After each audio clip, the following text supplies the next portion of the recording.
Hello दोस्तों, मैं Aryan school business advisor and founder online business workshop.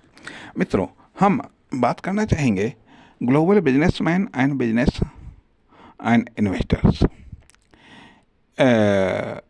Part 3।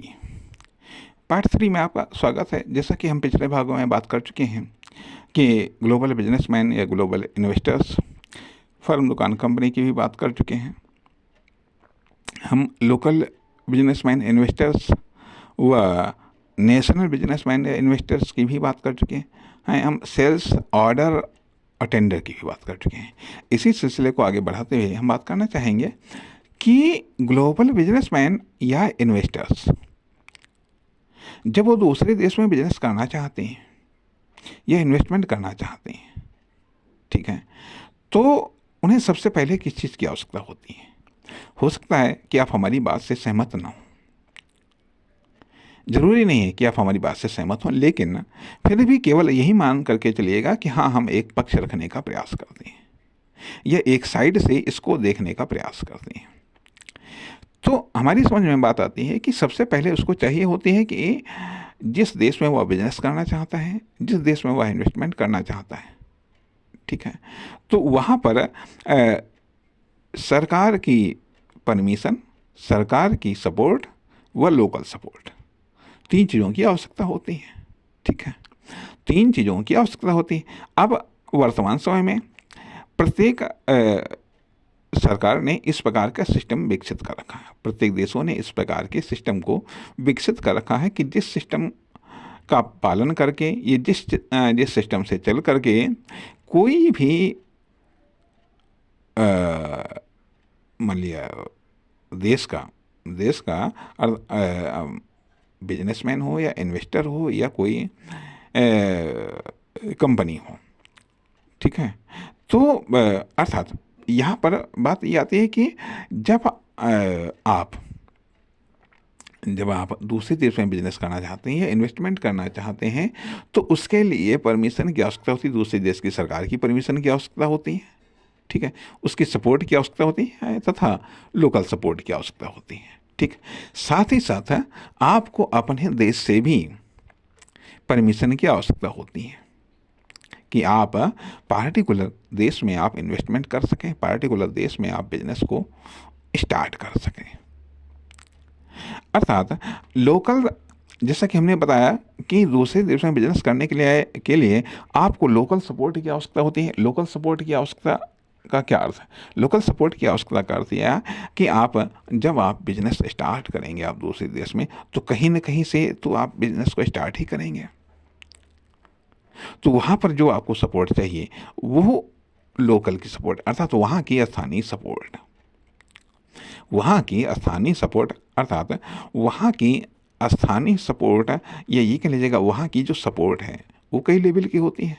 Government की support चाहिए, लीगल सपोर्ट चाहिए, गवर्नमेंट की अथॉरिटी की सपोर्ट चाहिए, कॉमर्शियल अथॉरिटी की सपोर्ट चाहिए, तथा कॉमर्शियल यूनिट्स की सपोर्ट चाहिए, मार्केट की सपोर्ट चाहिए, तथा वहाँ का जो कॉमर्शियल एडमिनिस्ट्रेशन है, ये जो कॉमर्शियल संगठन है, उनकी भी सपोर्ट चाहिए, कहीं ना कहीं डायरेक्ट या इनडायरेक्ट रूप में।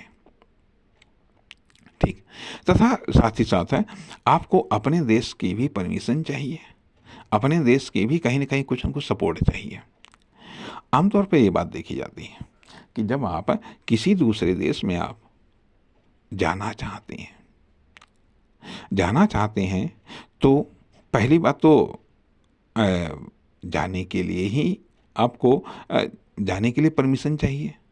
ठीक, दूसरे देश में प्रवेश करने की अनुमति चाहिए, जिसके लिए पासपोर्ट, वीज़ा, ये जैसे नियम बनाए रखें। ठीक है, तो जब एक देश से जाने के लिए परमिशन चाहिए, दूसरे देश में प्रवेश करने के लिए परमिशन चाहिए, ठीक है, और वो भी टाइम के अकॉर्डिंग, कार्य के अकॉर्डिंग परमिशन मिलती है। तो अर्थात दोनों सरकारों से जब आप नेशनल बिजनेसमैन, मतलब ग्लोबल बिजनेसमैन या ग्लोबल इन्वेस्टर्स हैं, यदि आप इंटरनेशनल ट्रेवल करना चाहते हैं, अर्थात ग्लोबल ट्रेवलिंग करना चाहते हैं, तो भी आपको सिर्फ ट्रैवलिंग के लिए आपको चाहिए, अपने देश से परमिशन चाहिए, तथा जिस देश में आप जाना चाहते हैं उस देश से भी परमिशन चाहिए। तो फिर लेकिन जब आप बिजनेस करना चाहते हैं, एक बिजनेसमैन या इन्वेस्टर के रूप में आप अपने देश से जाकर के दूसरे देश में आप इन्वेस्टमेंट करना चाहते हैं या बिजनेस करना चाहते हैं, तो उसके लिए तो और अधिक परमिशन की आवश्यकता होती है। ठीक है, और अधिक परमिशन की आवश्यकता होती है अपने देश से भी तथा दूसरे देश से भी। ठीक है, ये तो बात आती है एक परमिशन की। ठीक है, दूसरी चीज आती है पॉसिबिलिटीज की, संभावनाओं की।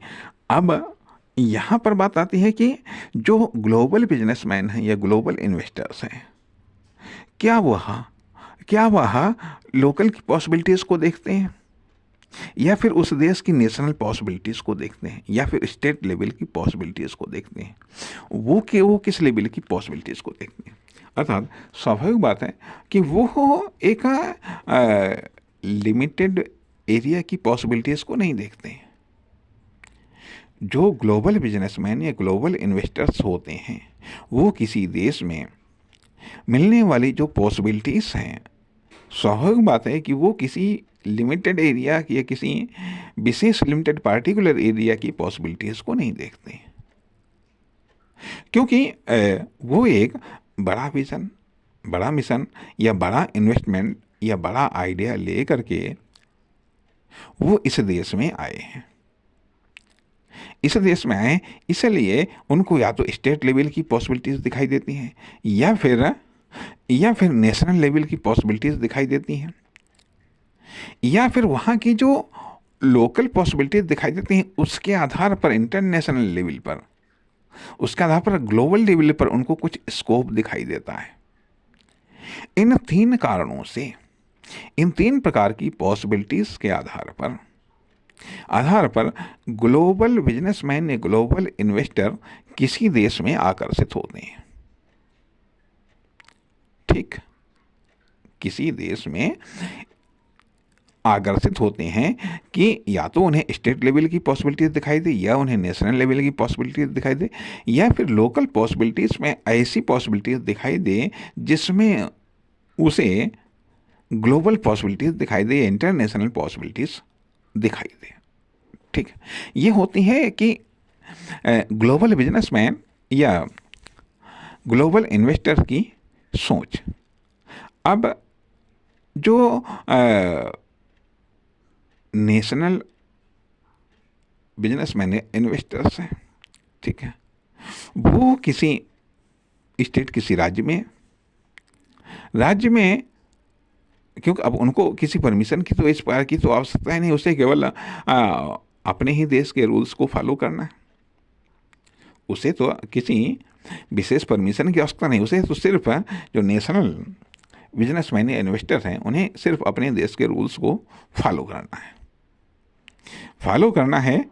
अब इस चीज़ से वो बच गए कि उन्हें किसी दूसरे देश की परमिशन लेनी हो या उन्हें अपने देश की परमिशन लेनी हो, उन्हीं रूल्स को फॉलो करना है।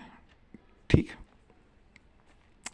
अब वो पॉसिबिलिटीज़ देखते हैं, या तो स्टेट लेवल पर, राज्य लेवल पर पॉसिबिलिटीज़ हो, या फिर एक से अधिक राज्य लेवल पर पॉसिबिलिटीज़ हो, या फिर कोई भी आइडिया हो। ठीक है, अगर उस आइडिया में कोई दम है तो वो इन्वेस्टमेंट कर देते हैं। ठीक है, अब अर्थात तथा जो लोकल बिजनेसमैन या इन्वेस्टर हैं वो क्षेत्र विशेष की पॉसिबिलिटीज़ को देखते हैं।